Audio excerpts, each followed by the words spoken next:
And welcome to Weather and Ag in Focus on this last day of April 2026. Temperatures a little chilly outside, only in the 40s. I'm Chief Meteorologist Dean Wysocki along with our Ag Director Bridgette Readel. Bridgette, how's your Thursday going so far? Doing just fine. Good deal. Yeah, it's a little chilly for this time of the year. We've got temperatures below normal. We should be in the low 60s, but we're not going to see that today. But the good news is we do have warmer temperatures on the way as we head into the upcoming weekend. That's good news. But for the rest of the day, we're going to see a lot of cloud cover, a little bit of a north breeze, and temperatures aren't going to move out of the 40s today with the northwest wind at about 10 to 15. Then tonight we'll clear things out. And it'll be chilly, lows into the upper 20s. And then tomorrow, a beautiful day with sunshine, highs in the upper 50s. And then even warmer with upper 60s on Saturday and mid 60s on Sunday. A slight chance of an isolated sprinkle or shower as we head into Sunday evening, Sunday night, as another cold front comes through, and that will usher in some much cooler air back into the 50s for much of next week. So, as we said, we're going to kind of continue with this cooler than normal pattern through about the 13th of May, and then we're going to see a big pattern shift with the big ridge that's been holding out west. That will start to build and move eastward as we head towards the middle of May, and that will bring in some much warmer weather into the area. It'll feel a lot more like spring should as we head towards the middle of the month. But we got a couple of weeks to get there, so hang tight. We'll eventually see spring. And I don't think that's going to be a problem. I mean, we always get the chance to plant, right? This is just how it is. I don't know that this is any big surprise. I think the calendar changing over to May tomorrow is probably going to be the point where people get nervous and say, oh, we were early. Now it feels really late. But yet, that's maybe what the calendar says. That might not be what our fields and so forth have to tell us. So we have to put a good feeling in for that as well. Now, we'll see what it looks like soon. How are the fields in terms of moisture? Because I'm seeing in the ditches, there's, after last week's rain, a lot of standing water. So is it too wet around the FM area? I know it's too chilly, but even if we were warm enough, would we be able to get in the fields, or is it a little too wet? Yeah, we've said all along that a lot of these fields are too wet, that we haven't had the opportunity to get into them because there's mud underneath, and we're having to pick and choose which fields we can use, where there's moisture, where it's dried out enough, if we're on a little bit of a less clay, more sandy ridge, that type of thing. So everybody's choosing what goes best for them. Thankfully, we've had a few sugar beets get in. Even right around the central part of the state, we've had some cereals, again, not the Lucky Charms, Addison, thank you for asking, but barley, oats, hard red spring wheat, some canolas in the field. We probably have corn that's already planted. I wouldn't be excited about planting corn personally if it was my farm, but I know that others are looking at it and saying, I want to get this done before we continue to see more wet weather coming in. That's right. And also would like to remind people that today is the day for bidding on your chance to win a VIP package to the North Dakota Country Fest. It's on our big deals page, so you can log on to our webpage, WDAYradionow.com, and look for the big deals. And we have a North Dakota Country Fest VIP package, which includes 2 4-day VIP music passes, 1 4-day VIP parking pass. It's over a $1,500 value. The bidding started at $300. I believe at last check it was up to $450. The bidding goes till 5 o'clock tonight. This is a great package, and again, it's at $450 right now. The North Dakota Country Fest, it's out in New Salem by Salem Sioux. I'm sure everybody's driven by that. It's 4 days of live music from July 8th through the 11th. It includes Darius Rucker from Hootie and the Blowfish, Nate Smith, Billy Currington, Terry Clark, Blackhawk, Parmalee, Susie Bogus. Let's see, we got Low Cash, Bellamy Brothers, and more. And again, that bidding continues until today at 5 o'clock. Go on to WDAYradionow.com and click on Big Deals if you want to put a bid in on that. And again, it's over a $1,500 package, and the bidding sits at $450 right now. So get on there if you're a country music fan. That's a darn good package deal, that's for sure. Well, many people know Darius Rucker from Hootie and the Blowfish. Susie Bogus has been a long-time name and country music, and I think folks will probably be pretty excited to get out and by that point in time just enjoy that portion of the summer. Maybe by then we'll have all of our crop in, our fertilizer will be done, we'll have everything planted and ready to go. If you are in the mood to do some shopping, though, not only can you do it on the Big Deal site, but on Monday, Bonnie Amistadi, our very own, she is going to be out with Heritage Homes on location for their parade of homes at the ranch at Sunset Valley in Horace. So that's going on from 4 to 7.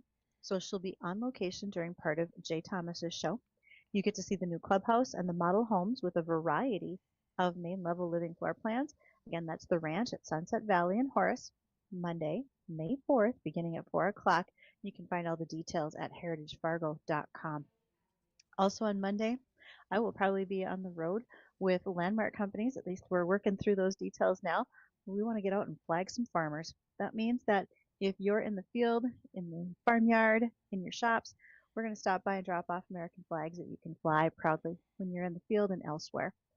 We appreciate landmark companies. They're a drainage company. They do the drainage difference with us here on a monthly basis on air, and we appreciate them wanting to be a part of this. So looking forward to Flag a Farmer, hopefully going on next week, Monday for sure. Some of you might be in the field. And if you're curious where we are, well, first of all, tell me where you are. You can do that by sending me an email. You can reach me ag@flagfamily.com. That inbox is powered by Superior Grain Equipment because Superior Grain storage, drying, and handling solutions happen with Superior Bins. And you can go to superiorbins.com. Send those emails if you have more weather questions for Dean. You can certainly also share those with him at weather@flagfamily.com. Looking forward to phone calls today as we move into our guests that'll join us in our next segment. You can make those phone calls on the JLA Insurance phone line, 701-293-9000. And today's guest, especially because it's the Essentia Health Fit Farmer Focus, there's always a lot of visuals. There's a lot going on. And when we do that, the live stream brought to us by Lighthouse Commodities is very important. So you can too watch when you're either watching right now or later on when you get home and you want to go back and check it out. And that live stream will be on YouTube, Facebook, and Acres TV. So this is that time of year we're seeing livestock move out to pasture, etc. When we're doing that, sometimes we need to take a little look at their hooves, because good hoof care, well, it's sort of like a great manicure, or to some anyway. And so you've got this whole situation going on where animals that are on pasture or on dry lots, they may not get their hooves to wear down naturally as if they were walking on concrete pads, etc. And so cattle as well as horses, horses we know about farriers that come in and do a lot of that work, but with cattle, you can have someone come in and do regular hoof trimmings as well. Pretty common in the dairy business. In fact, on YouTube, I follow a guy who is a hoof trimmer. In fact, he's been a guest here on the show before, and he does a great job of explaining that it's not painful for the animal. It's kind of like you or I trimming our fingernails. And he makes sure to remove things like sometimes stones or metal get stuck into that hoof. No different than what happens to you or I if we get a sliver into our finger close to that nail. And he does a great job of cleaning those up, making sure the animal's more comfortable. Why does that matter so much?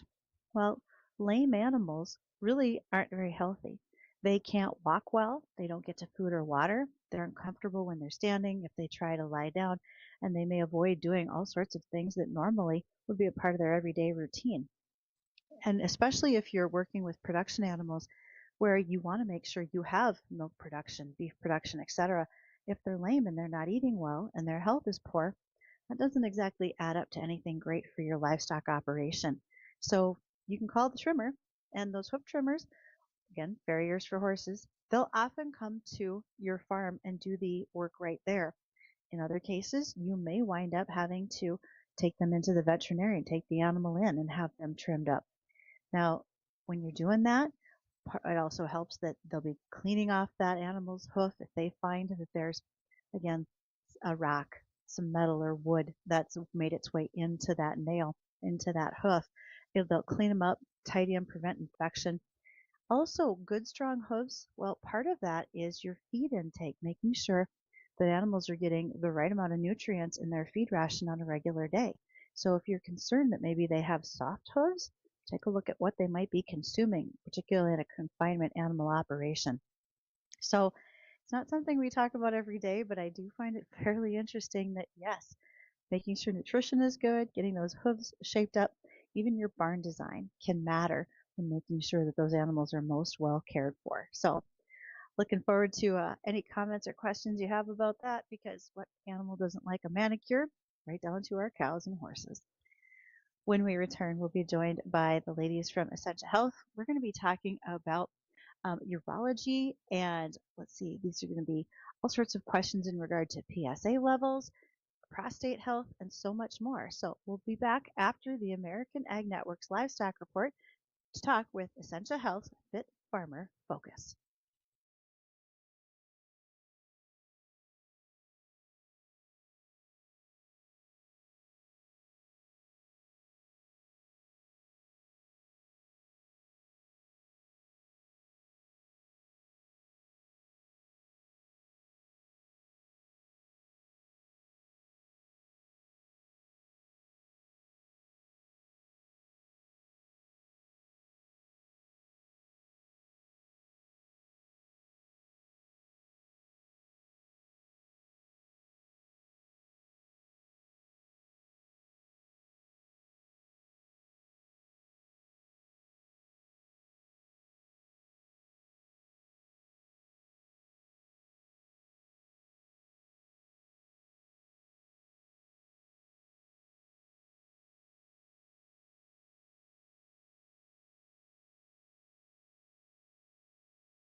Today is Essentia Health's Fit Farmer Focus, and we are joined by our guest today, Elisabeth Barlow.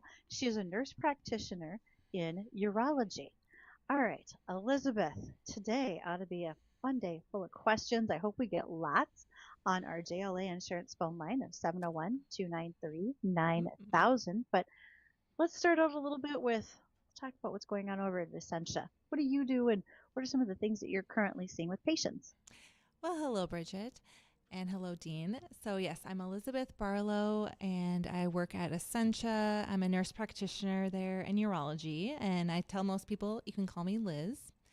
And I've been over there since 2014 when I first became a nurse practitioner, went straight to urology, and there's no looking back after that because it's such a big mix of so many different ways you can help people, whether surgically or medically.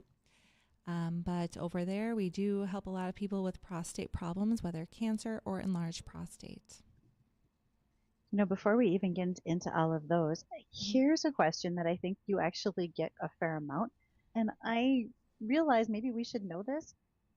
What's the difference between a nurse practitioner and a physician's assistant? Because I think a lot of times we just make them the same thing. Yeah, we do get lumped together for the most part once we're working and out in the real world. But it just has to do with your training before you get to your role. Like a nurse practitioner means you were a nurse, like a registered nurse first. And then you went on for additional training to be able to diagnose and treat patients. And a physician's assistant, they did not have to be a nurse. They did kind of more the medical route where they may have been a biology major or chemistry major or something like that in school. Then they went on to PA school. So it's a little different. Good to know, because I think oftentimes, like you said, they get lumped together and you're not. It's all very different. So, Yeah. All right, the prostate. We know about it, but why? Well, so the prostate, it's a gland, and on average it's about the size of a walnut, but it certainly can get bigger as you get older.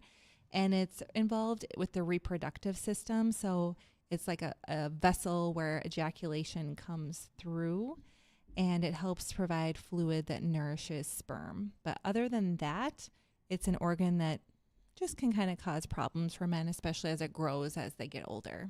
And what, Liz, what causes it to grow, and who's at the highest risk for? Well, we all hear about prostate cancer, and as you get older, your risk gets a little bit higher. So, who's at the highest risk for it? Yeah. Well, a lot of the growth is just out of your control and related to genetics, but there are definitely different categories of men that are at higher risk of prostate cancer. One is a family history. So if you have a family history of your father or brother, that really raises your risk. And then also if you have a lot of just cancers in your family, especially breast and ovarian, or if you know that you have that, there's a special gene that some people talk about now called BRCA or BRCA gene that can be related to maybe having a higher risk of prostate cancer. And then Black ancestry. If you're Black or have any Black heritage, that really raises your risk a lot too for prostate cancer. Are there any specific signs that men should be kind of looking out for as they get older? Well, prostate cancer, if it is in the earlier stages, usually you don't have any symptoms related to it. If you have any kind of urinary troubles like hard to go, weak stream, that's more so related to enlarged prostate as a whole, or BPH. You may have heard that term, just benign prostatic hypertrophy, which just means an enlarged prostate. But prostate cancer itself, if it's earlier, it usually doesn't cause any kind of symptoms. Okay. So really, age isn't necessarily the biggest concerning factor as far as risk is concerned. Yeah, it becomes more common just as you get older, just like with a lot of cancers, but can happen at younger ages, sometimes in a man's 40s. Cancer used to be just told us that, all right, we've got no hope, right? Everything is just terrible. That's not necessarily the case anymore. And when you think about cancers, pancreatic always seems to be the one that is much more severe than maybe some of the others. Where do we put prostate cancer on that scale? Well, there is such a spectrum of prostate cancer where if we diagnose someone with prostate cancer kind of at an earlier level, there's different groups that you get put into as far as do you even need treatment, or is just watching it recommended, or sometimes you fall in the middle where you could do treatment or watch it. So as a whole, most prostate cancer, especially because we have the opportunities for men if they want to do screening to see if you might have prostate cancer. If we're catching it early, it's a very treatable and sometimes doesn't even need to be treated type cancer too. So big difference from from pancreatic. I bet there likely is. And, the severity that used to scare everybody when they heard, we found something is much more negotiable now, right? We know that it's not the death sentence that things once were. Yeah. When we start talking about prostate health, particularly, in men, many farmers, they've not given it a single thought. Their average age of farmers is 57 years old. When should we have started thinking about this? Is there a better age range to be in? Yeah. Well, first, if you have any of those big risk factors, like I said before, like the family history, or if you're Black or Black ancestry, or those big, a lot of cancers in your family, then you should get a PSA between age 40 and 45 for a baseline at least. But if you're average risk, you could consider talking to your primary care provider about it between age 45 and 50, just for kind of a screening one to see if, or for a lab PSA to see if your number looks okay. And Liz, if you're going in for the colonoscopy, get everything else done. Yeah, right. Maybe just at 45, go for it all. Now, what does screening look like? Yeah, well, it's really easy nowadays, where I think in the past people would always think, oh, I don't want that finger up my rear end. But nowadays, if you go to your primary care provider and talk to them about prostate cancer screening, they're not going to do that. They're just going to say, well, yes, let's order a PSA, prostate-specific antigen, just a blood draw. So pretty easy. That's better for than most people, but better than the alternative, yeah. Yeah, some people don't like blood draws, but yeah. Okay, so what are the levels where, with a PSA, when you've done that blood draw, when should you start to get nervous? Any reason? Well, yeah, it just kind of depends on your age. Is a big thing that we look at for the number to start with. So, okay, yeah, there's different ranges based on how old you are. Okay, so your age level hits whether or not that's going to be a concern with that PSA level. Yeah. Let's say you do the blood draw and you do have an elevated PSA. It has nothing really to do with a potential prostate problem.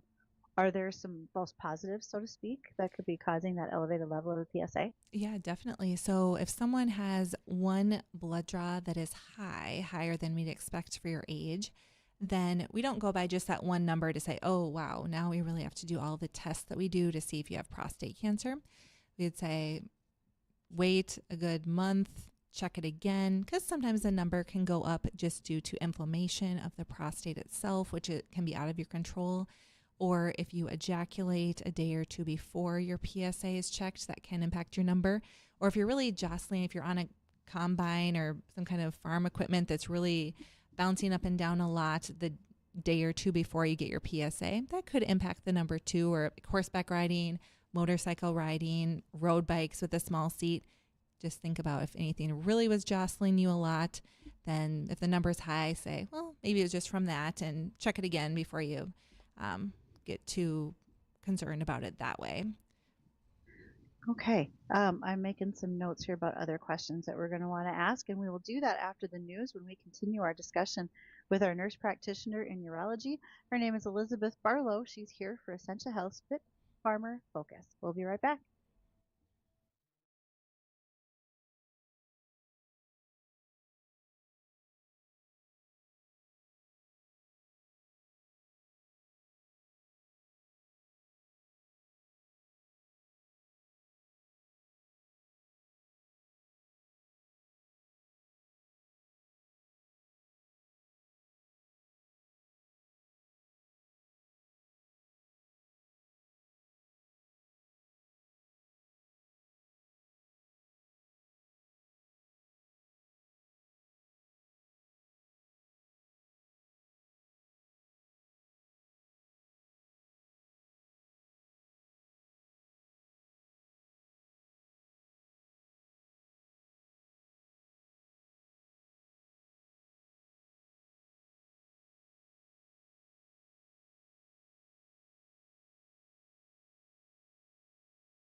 It is Essentia Health Fit Farmer Focus today, and there's so much to talk about. In fact, our guest today is nurse practitioner Elisabeth Barlow.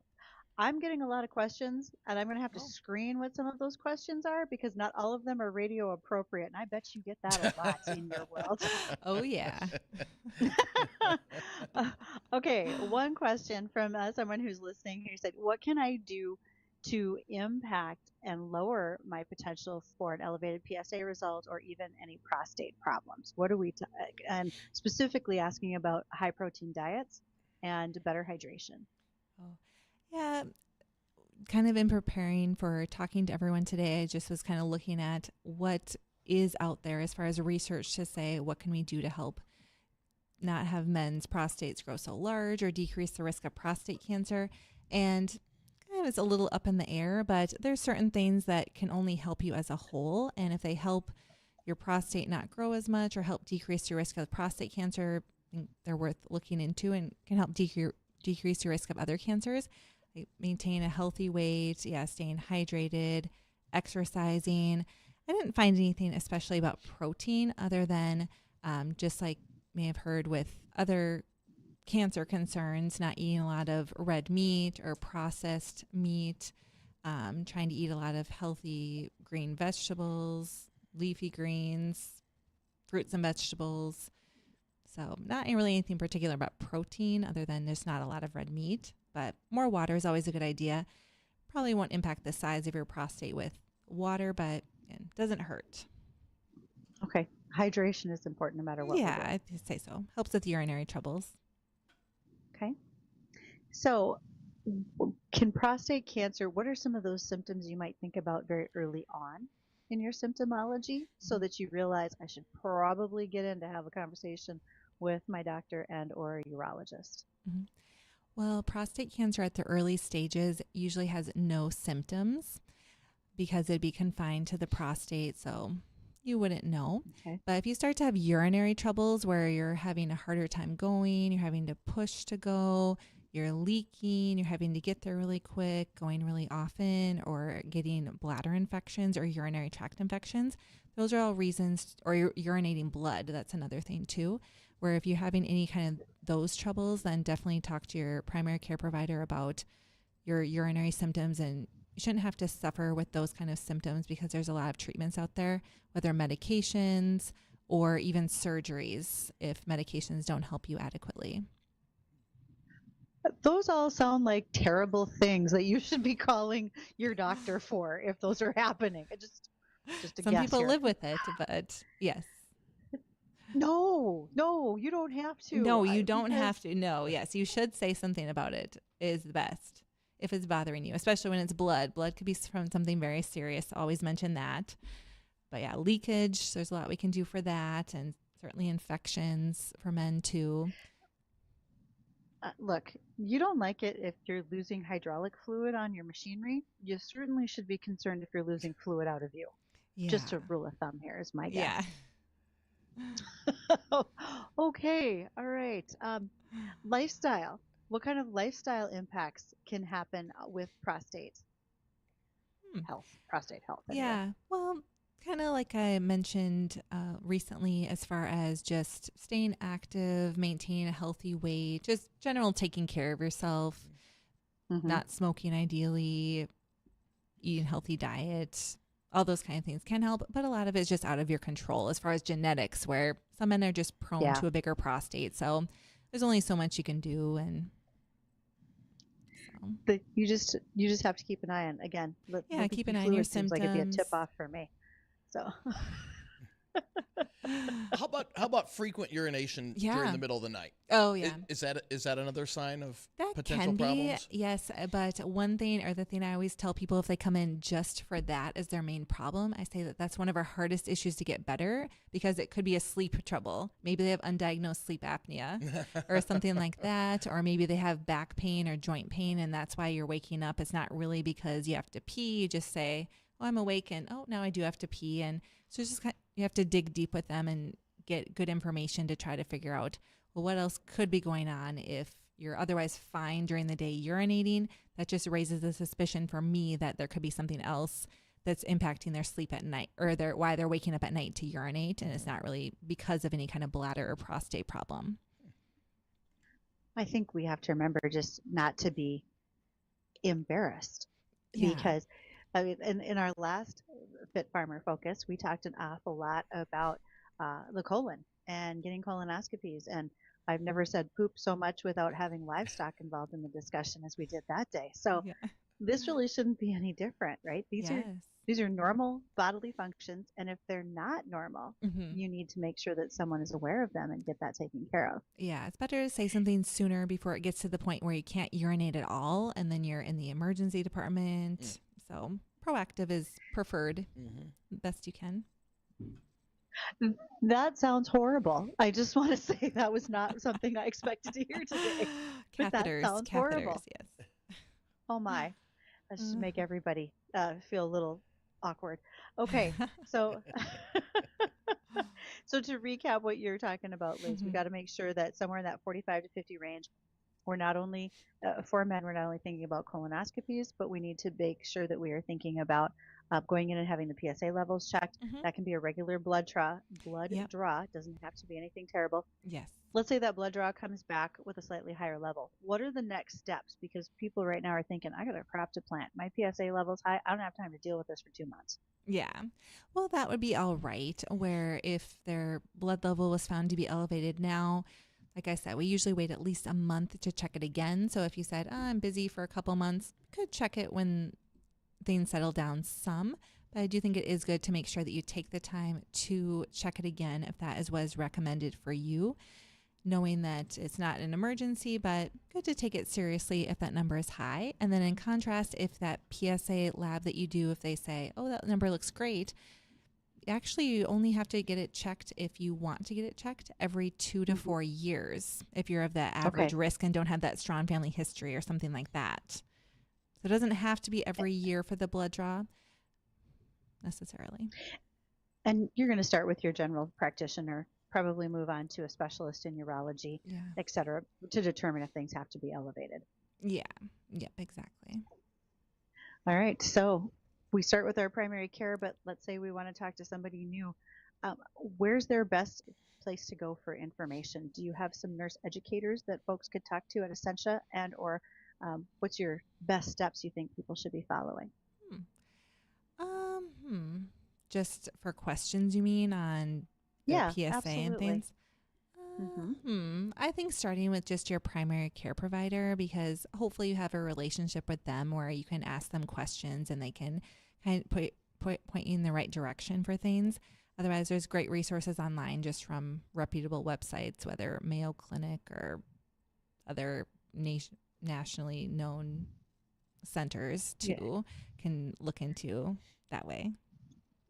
Make sure you are getting in for your physicals. Yes, part of the year you get do in that. for your physical. Yes. Shared decision making is what it's called as far as prostate cancer screening, where it's just something you should talk to your primary care provider about and kind of go through the risks and benefits as far as, is it the right choice for you? And because it partly depends on your overall health too, as far as if you want to check that number. So usually it's checked between that 45 to 50 for the first time, and then through about age 70. Okay, excellent. And prostate cancer is, and tell me if I'm wrong, isn't it one of the more curable cancers if caught early enough? Yes, exactly. Okay. Yep. So that's where we have, for a lot of people, we just can watch it depending on if the results of their diagnosis, or sometimes we can do surgery or radiation to try to cure the cancer. So it's a very treatable cancer, yes, when caught early. Okay. But nice that sometimes doesn't need treatment too. So that's right. So even a better reason to keep on top of it. Yeah. Yep. Mm-hmm. Right. Absolutely. Thanks so much for coming in today. I really appreciate when we get to see these different facets of discussion with Essentia for our Fit Farmer Focus, because as farmers, we all want to be fit, and sometimes we're not, but this is the advice to take in order to get there. So thanks again for your time today, Elisabeth. Yeah, thank you both so much. All right, thanks, Liz. Well, when we come back, we'll have a recap on what is promising to be a much warmer weekend. You're going to want to get outside and enjoy this upcoming weekend. We'll have the details, and Bridgette's got a couple more ag topics when we come back.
And welcome back to Weather Nag in Focus. 1:49 in the afternoon. Temperatures outside, we're stuck in the low to mid 40s across the area. So unseasonably cool weather, but that is about to change as we head into the upcoming weekend. Thank goodness. In fact, we'll start tomorrow with after today's mainly cloudy day. We'll start to clear things out as we head into tonight and drop off into the upper 20s. So a chilly night, frosty night. And then tomorrow, nothing but sunshine, light winds, upper 50s. And then we're in the upper 60s as we head into the upcoming weekend. So looking much, much more like spring as we head into the upcoming weekend. But then we're back into the 50s as we head into next week. So we'll see a few days of above normal temperatures before we fall back below normal as we head into next week. And again, if you're looking for that more sustained spring weather, we do see a pattern change coming after the 13th of May. So we've got about another couple weeks before we start to see more noticeable spring-like weather start to move into the area. All right. Addison always says if we're going to talk about discussing things, I need to give him a heads up. So like earlier in the show, all we did was talk about prostates. Can't get any worse, can it? Right? You're going to be okay, Addison? You'll find a way. You always do. I don't mean to completely gross you out. I'm here to inform. How's that? This is why I don't listen anymore. Hey, I could have sent visual aids. Just go. Just go. Whatever Okay. you're gonna. I'll just turn All the headphones off. You go ahead. You go ahead. Okay, calving season, right? Oh, And boy. we know that one of the things that happens when we have spring snow melt and spring rainfall is we get mud.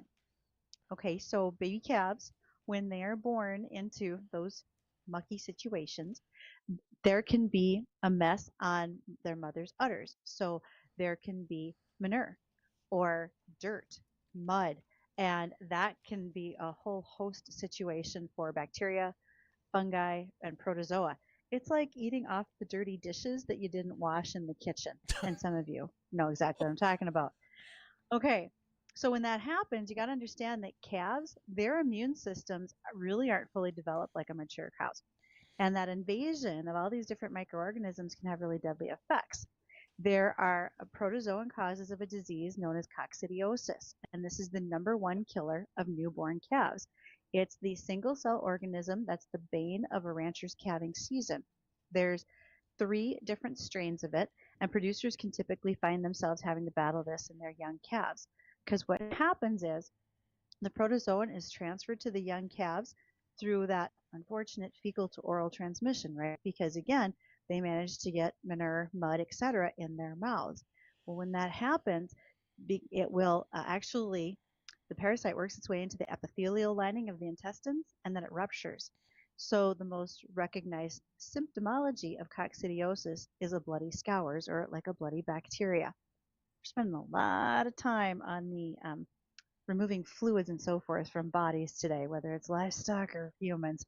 Okay, so when you have this problem going on, when you've got the coccidiosis, understand that that protozoa can be pretty much everywhere. It can be on the ground, in the feed, again, can be even carried by the older calves.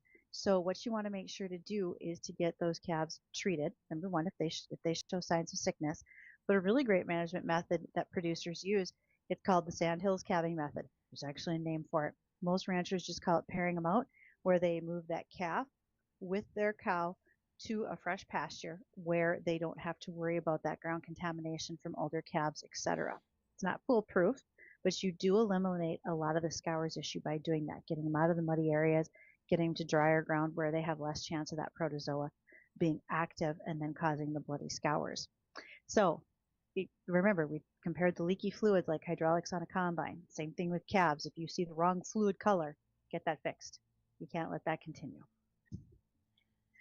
I know you two were like, there you go, Addison. I had plans to eat lunch later. I'll just wait till dinner. I appreciate you taking it so well. Now, with those calves, let's say you did notice that something was wrong, but you got to vaccinate. You've got to take care of them. You've got to treat them. There's a variety of different ways that has to happen. Cattle really different from humans in the fact that The bovine placenta does not allow the transfer of antibodies, and in fact, it prevents that movement from the dam to the fetus. So that's why when calves are born, they have such a very naive immune system. They're really susceptible to a lot of different things.